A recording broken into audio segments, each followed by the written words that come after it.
This video is a remake of my Pecha Kucha presentation at my company's English club. The theme of the event is silver lining. So, as you know, this idiom reminds us that every negative situation has a positive side to it, just like the bright outline around the edge of the cloud, indicating that the sun is behind it. In this talk, I'm going to describe a little unpleasant moment that happened in the recent year-end party at my company. It was related to my The Bees acoustic band, and more importantly, how I look for the silver lining under such dark clouds inside my head. When we formed The Bees to join the Masked Talent show, we just wanted to have fun. No prizes needed. During 15 hours of synchronizing our vocals, guitars, cajon, and 5 minutes performing on stage, I had felt nothing but positivity, excitement, relaxation, and strong team spirit. The applause and cheers from the audience were the sweet rewards for our efforts. So you may wonder, what's that little unpleasant moment that I mentioned earlier?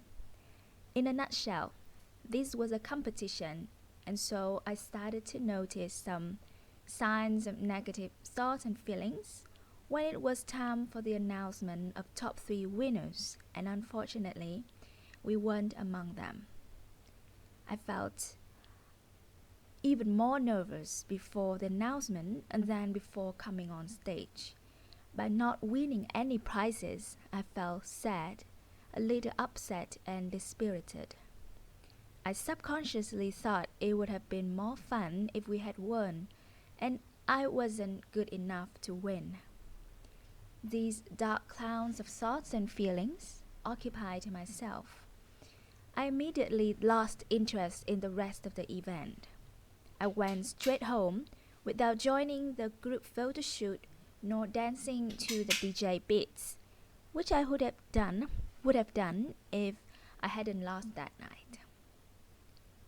But as you know, every cloud has a silver lining, so I grabbed this opportunity to apply what I have learned from the mindfulness course that I took last year. This course has taught me how to turn any negative experience in my life into a positive, enlightened lesson about myself. There are 2 things I have realized about human emotions. First, when we notice the clashing conflicts of different traits that we possess, we will certainly feel something, especially negative ones. And the second truth, at the end of the day, these clashing traits are rooted in the same way of seeing things. They just manifest differently. Now, I'm going to walk you through how I look for silver lining in 3 simple steps. Step 1, I try to notice my negative thoughts and feelings as soon as they appear. I pay close attention to what I feel, think, and act at the time. Step 2, I explore the origins of those feelings, thoughts, and actions. Let's explore why I feel sad, upset, and dispirited upon hearing that bad news. What traits were clashing one another at the time? Serious versus casual. Well, I was serious about winning in a competition, not just doing it for fun. But at the same time, I was pretty casual, overlooking small details that could have greatly improved our performance. Next, greedy versus humble. I was a little greedy because I would love to be acknowledged and applauded when receiving the prize on stage, not just while performing. But I was also quite humble because I felt that our performance was not good enough to win. Next, narrow-minded versus tolerant. I was somewhat narrow-minded for thinking that as we perform as a team, it could easily earn us a prize. But I was tolerant enough to see that other contestants were talented and deserved to win. Step 3. I tried to broaden my view. Are these traits originated from the same thing?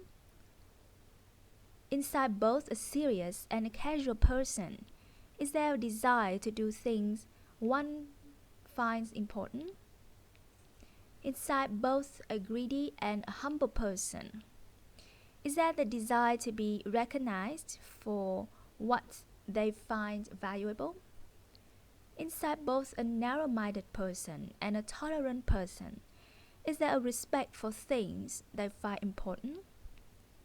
After exploring the causes of my emotions and broadening my viewpoints, I had completely got rid of the negativity in me in that situation once and for all. Thanks to this mindfulness exercise, I dare to say that if the bees joins another contest, I will aim to win, but if we lose, I definitely won't feel sad, upset, or dispirited at all. Trust me, I'm wiser now. Thank you for listening.